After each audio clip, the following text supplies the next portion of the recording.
Hola, bones. Després de col·laborar a l'Horta Masó i el Sol Blanc fent tastets a l'Horta Masó, doncs hem descobert que hi ha una tomata molt interessant en els últims anys i hem decidit crear el nou canal Cherry TV. En aquest canal hi trobareu receptes que farem al moment, tant de restaurant com més casolanes.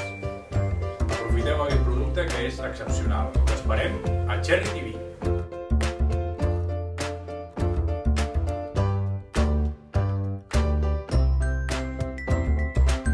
Avui, bruschetta, una recepta del sud d'Itàlia que té molt d'èxit.